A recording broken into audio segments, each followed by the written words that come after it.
Bienvenidos. ¿Has escuchado alguna vez la palabra ministerio? Seguramente has oído comentarios como entró en el ministerio, se prepara para el ministerio. Hoy aprenderemos la importancia de entender qué es un ministerio en la perspectiva bíblica, qué ministerios existen y cómo podemos calificar para servir a Dios y a nuestros hermanos por medio de los dones, talentos, habilidades y capacidades que Él nos ha dado. Gracias por acompañarnos y como siempre, no olvides darle like, activar la campanita y suscribirte si aún no lo has hecho para ver más contenido como este.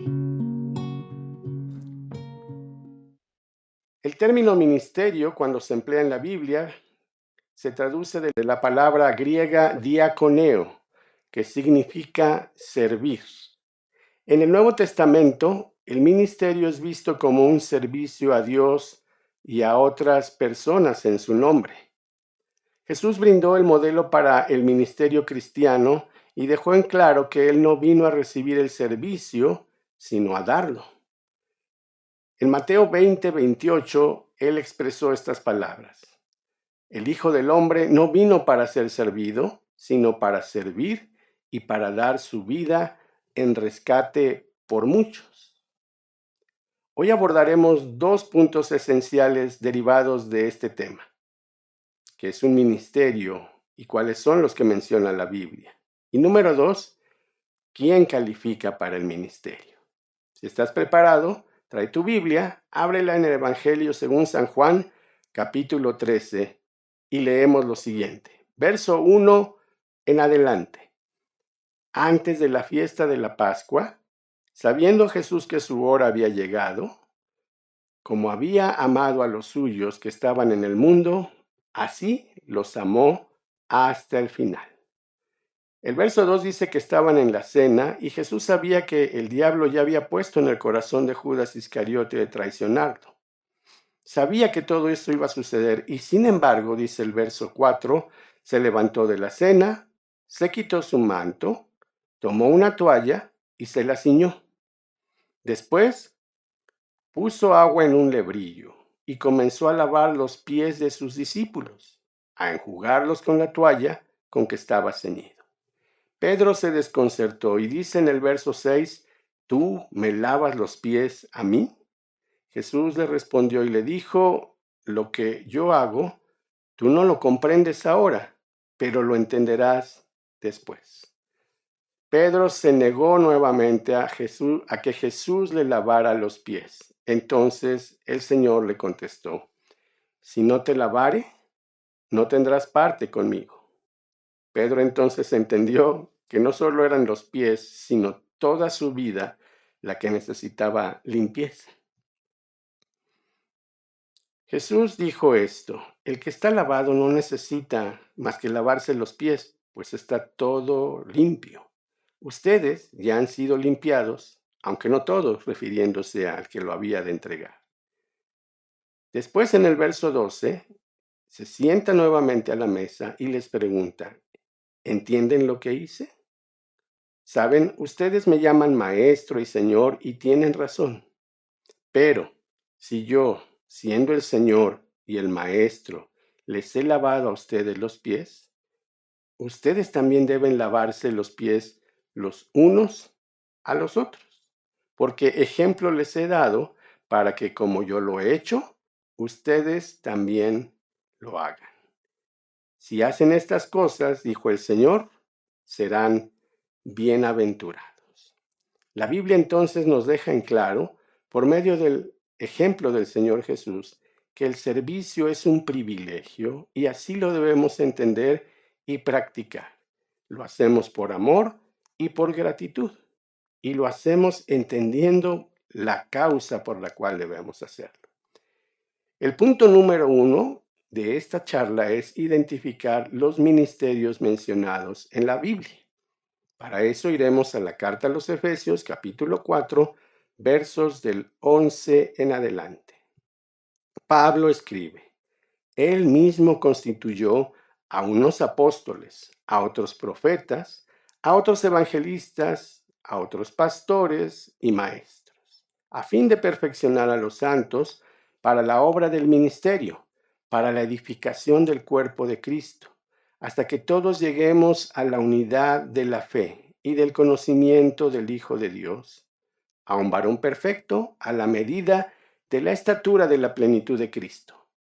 El verso 14 dice, para que ya no seamos niños fluctuantes, llevados por doquiera de todo viento de doctrina, por estratagema de hombres que para engañar emplean con astucia las artimañas del error, sino que, siguiendo la verdad en amor, crezcamos, dice la palabra, en todo, en aquel que es la cabeza, esto es Cristo, de quien todo el cuerpo, bien concertado y unido entre sí por todas las coyunturas que se ayudan mutuamente, según la actividad propia de cada miembro, recibe su crecimiento para ir edificándose en amor.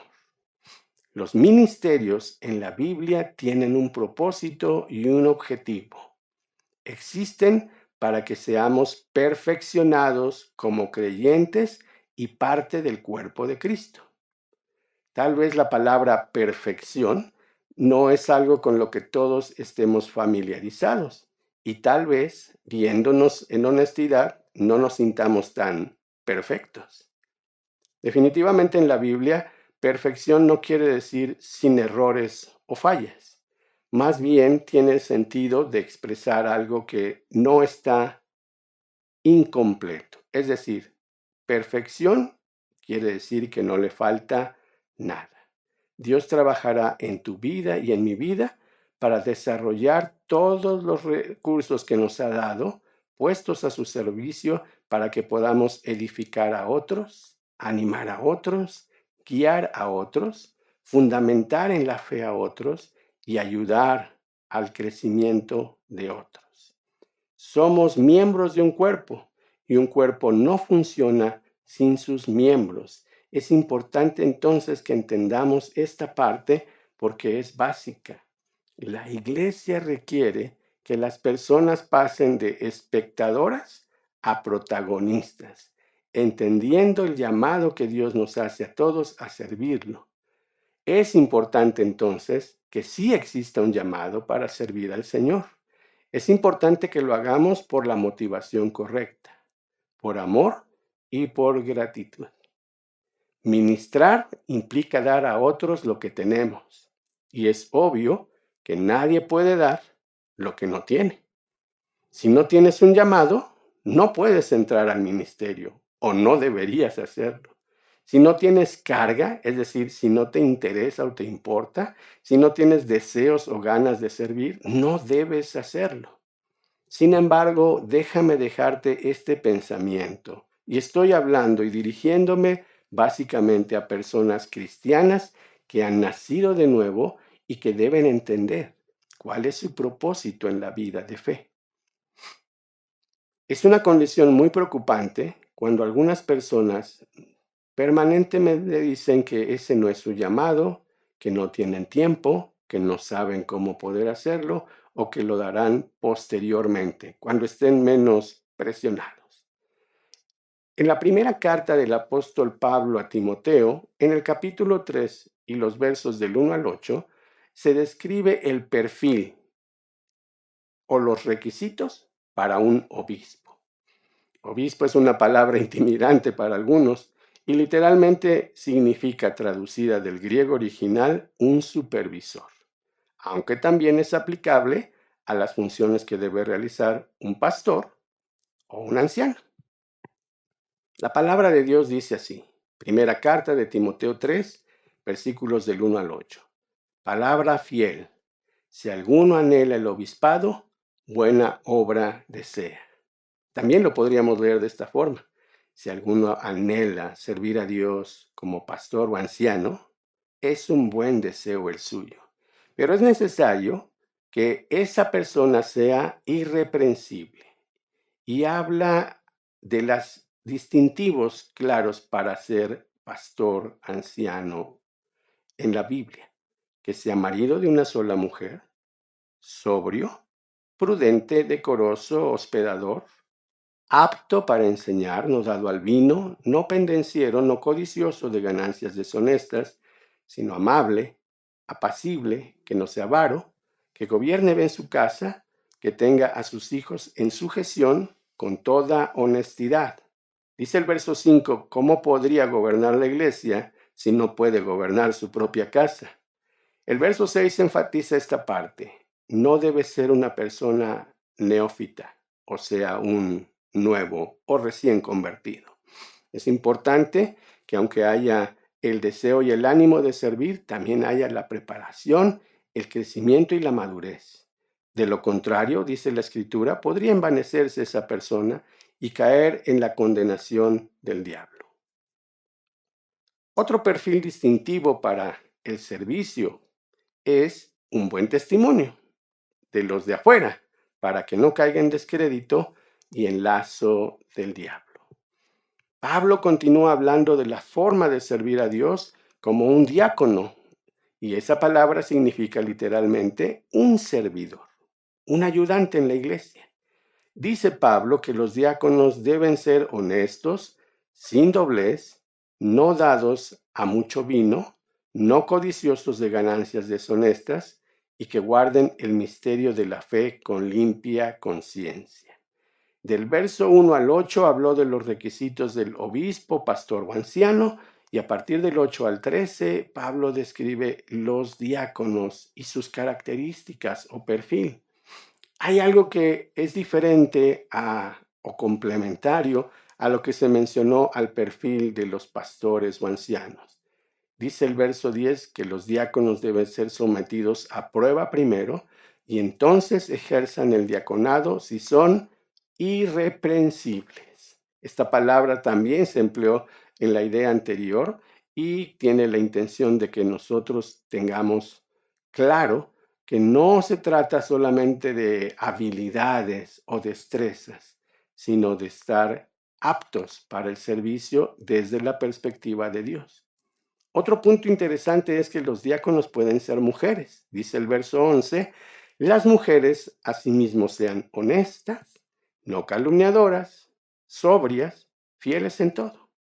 Y prosigue hablando de los diáconos, maridos de una sola mujer, que gobiernen bien sus hijos y sus casas, porque los que ejerzan bien el diaconado, dice la palabra de Dios, ganan para sí un grado honroso y mucha confianza en la fe que es en Cristo Jesús. Los diáconos, si lo recuerdas, surgieron como una necesidad en la iglesia, allá en el libro de los Hechos, capítulo 6. Dice el verso 2 que los 12 apóstoles vieron los disturbios que se estaban provocando por atender la multitud de discípulos y dijeron, no es justo que nosotros dejemos la palabra de Dios para atender las mesas. Busquen entre ustedes, hermanos, que sean 7 varones de buen testimonio, llenos del Espíritu Santo y de sabiduría, a quienes encarguemos este trabajo, y nosotros persistiremos en la oración y en el ministerio de la palabra. Toda iglesia, pequeña o grande, tiene necesidad. Hay necesidades en el ámbito operativo, en el ámbito administrativo, pero hay necesidades en el ámbito ministerial, en la impartición de la palabra, de la enseñanza, la predicación, etc. El ministerio es un privilegio porque se trata de servir a Dios y a nuestros hermanos. Todos tenemos un llamado a servir. Los ministerios sirven para que una iglesia se perfeccione y ningún miembro de la iglesia esté falto de algo. Sea edificado, pueda ser guiado, establecido o fundamentado en la fe para que pueda crecer y dar el fruto que Dios espera de cada uno de nosotros. Recuerda muy bien, Dios espera de todos nosotros que seamos irreprensibles. Es un peligro poner a gente nueva a servir, sobre todo si no han sido bien entrenados y madurados en la fe. El testimonio tiene todo que ver y la guianza del Espíritu Santo y la sabiduría son requisitos indispensables desde para poner mesas, cantar, predicar, enseñar, evangelizar. No importa la forma en que Dios nos llame a servirlo, busquemos que nuestro perfil esté de acuerdo con lo que la palabra de Dios dice. Para terminar, quiero animarte a lo siguiente. Si por la causa que sea, aún no has servido en algún ministerio y ahora entiendes la importancia que esto representa, te animo a preguntar en tu iglesia local, con tu pastor o el liderazgo de la iglesia, cómo es que puedes participar en algún ministerio. Es muy importante que también ubiques cuáles son los dones que Dios te ha dado, talentos, habilidades y capacidades para ponerlos a disposición del servicio de Dios y de su reino. Prepárate. Pídele a Dios que te dé el ánimo, la carga, la decisión para servirlo fielmente a la brevedad posible. Oremos para terminar. Gracias, Señor, porque tú nos haces un llamado y el llamado es ser tus colaboradores. Esto representa un privilegio. No es solamente echar la mano. Se trata más bien de asumir una responsabilidad, servirte con amor y compasión, desarrollar a otros para que hagan lo mismo, mantener nuestro carácter irreprensible delante de ti y de nuestros hermanos y aún de los de fuera de la iglesia, mantener un buen testimonio, ser llenos constantemente de tu espíritu y de tener la sabiduría que viene de lo alto operando en cada área de nuestra vida. Oro porque cada uno de los que hemos nacido de nuevo podamos tener siempre en nuestra mente que con nada pagamos lo que tú has hecho por nosotros, pero una forma básica de demostrar esa gratitud es sirviéndote en lo que tú nos pidas que lo hagamos. Gracias por esta revelación dada a nuestra vida. Bendecimos a nuestros amigos y hermanos que escuchan este mensaje y oramos porque sea de edificación para su vida. En el nombre de Jesús. Amén. Te agradezco tu atención a este tiempo. Espero que te puedas conectar en la siguiente emisión. Hasta entonces, que el Señor te bendiga.